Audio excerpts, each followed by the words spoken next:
Eh bien salut à tous, aujourd'hui c'est Boss qui on se retrouve aujourd'hui avec Léonie et on va aller voir pour cette avant-dernière critique avant les grandes vacances Buzz l'éclair par Disney Pixar qui est en fait le film qui est inspiré du personnage de Buzz l'éclair que Andy voit dans le film Toy Story. Et donc il y a 4 ans ils se sont dit tiens ça serait marrant quand même de faire un film sur un personnage dans l'un de nos dessins animés. Et finalement ça a donné Buzz l'éclair. On va suivre les aventures du Rangers de l'espace qui est malheureusement bloqué sur une planète étrange avec le reste du corps des Rangers, et leur but est de pouvoir s'en échapper tout en affrontant la menace du grand général Zurg et ses infâmes robots. Voilà. C'est vrai que le film donne envie parce qu'il a été présenté il y a déjà 3 ans pendant le Covid, mais même si on savait déjà depuis 4 ans qu'on a entendu parler avant le Covid. Et ça y est, le film est enfin là. Et enfin, ouais. Il a eu quelques mois de report, si je me souviens bien. Et il fait partie des 2 films que vont sortir Disney dans l'année, parce que maintenant leur projet de plateforme de streaming est de sortir un film Pixar, un film Disney sur la plateforme, et un film Disney et un film Pixar dans l'année au cinéma, sachant que les films choisis sont normalement les plus rentables et ceux qui sont le plus travaillés par le studio. Donc l'année dernière ça comptait pas encore, mais cette année du coup on a eu Alerte Rouge et on aura Buzz l'éclair pour la salle et pour le streaming. Et à la fin de l'année on va avoir Le Monde Magnifique de je sais plus comment il s'appelle, la bande-annonce c'était il y a quelques temps. Et sur Disney en plus on a eu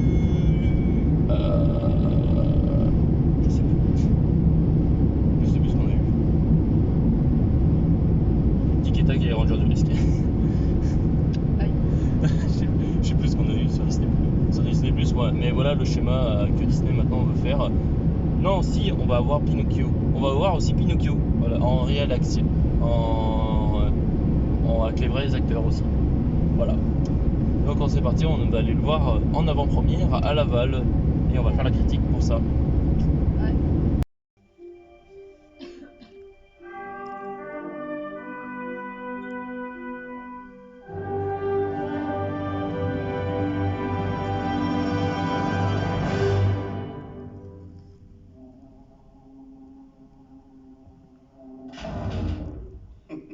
Le bouclier à fer.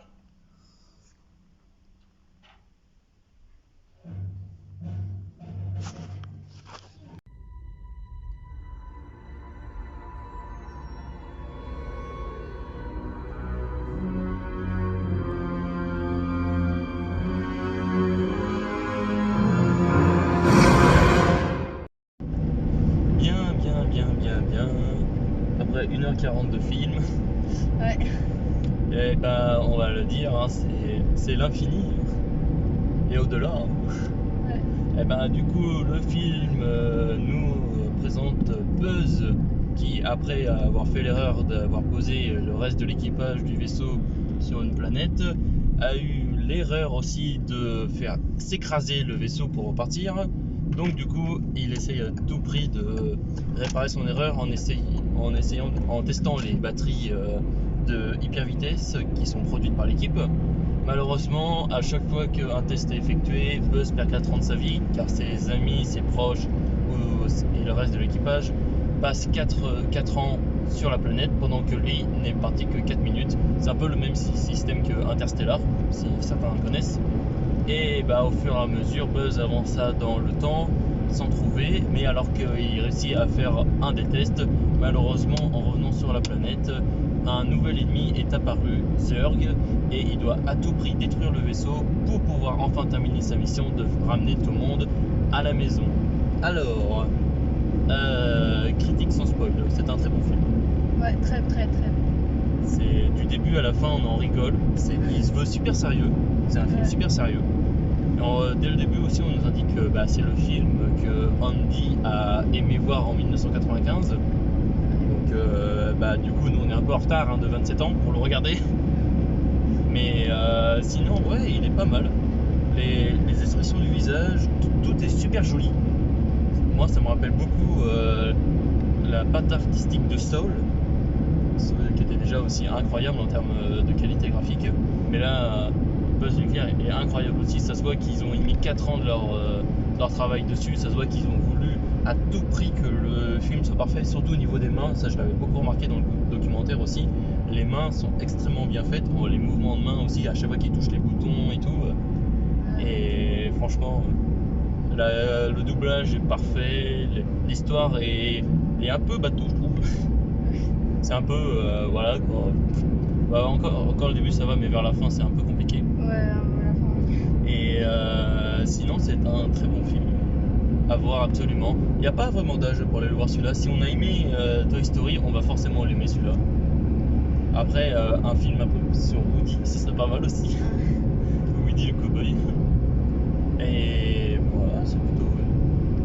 Et on va passer à la partie spoil. Alors pour la partie spoil, du coup, Buzz, après avoir voyagé déjà plus de 40 ans en avant, sa coéquipière qui était ranger de l'espace et qui est passée commandante de la base temporaire est décédée. Et alors que le nouveau commandant veut le mettre à pied, il décide de faire un dernier test avec son petit chat Sox, qui est son chat psychologique, on va dire. Et il a voyagé cette fois-ci de 22 ans, mais le composé de l'hypervitesse marche. Et malheureusement, Zurg est apparu une semaine avant qu'il arrive et veut à tout prix son cristal, car en fait, l'empereur Zurg dans ce film, bah, c'est lui, mais dans un futur alternatif où malheureusement il n'a pas été reçu en héros, il a été plutôt chassé et il a trouvé une technologie extraterrestre plus avancée et il veut absolument pouvoir réussir sa mission, malgré le fait est qu'à chaque fois qu'il essaye, il a un échec.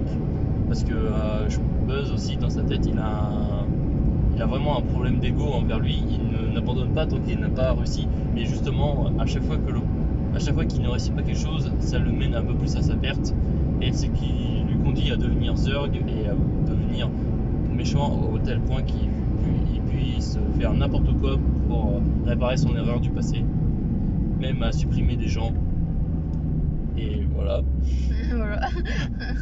Et voilà le résumé avec spoil, qui bien sûr, vu que c'est un happy end, le vrai Buzz du présent réussit à détruire son Buzz du futur, et dû à la scène post-crédit, Buzz redevient enfin un Ranger de l'espace, vu que maintenant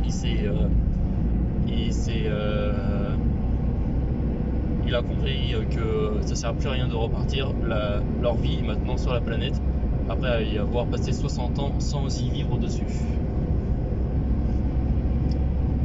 Donc la petite note pour ce film, ce dessin animé réalisé par Pixar Disney, ouais, un bon 18 sur 20. Moins 18 même. Un bon 18 sur 20. Ouais. C'est pas mal. Ouais. Toi, qu'est-ce que t'en as pensé franchement? Moi en vrai, j'ai grave aimé. Moi c'est trop stylé. C'est très impressionnant. Ouais. Ah, il y a les personnages un peu cucu, la praline, certains Ah oui, tellement bêtes. En fait, l'abus de leur bêtise est tellement drôle, mais en même temps tellement saoulant pour Buzz, comme pour nous d'ailleurs, parce qu'à chaque fois qu'ils disent la moindre bêtise, la moindre connerie, Buzz est en train de soupirer, et nous aussi on est en train de soupirer dans la salle, tellement qu'il comprend qu'ils sont bêtes à ce point-là. Mais franchement, c'est un très bon film. Je n'ai pas vu le A113, le A113 du studio, et je n'ai pas vu le ballon aussi. Parce que tu l'as pas vu toi aussi? Le A113 qui a d'habitude est le ballon avec les étoiles là, qui est toujours. Je sais pas où il est, peut-être que dans les détails on le verra mieux, sur internet on le verra mieux. Mais pour l'instant, ces critiques en avant-première est plutôt la bienvenue. Et n'hésitez pas à liker la vidéo, à vous abonner, à partager. Et on se dit pour le prochain film, Arthur Malédiction, qui sera là cette fois-ci interdit aux moins de 12 ans. Allez, salut!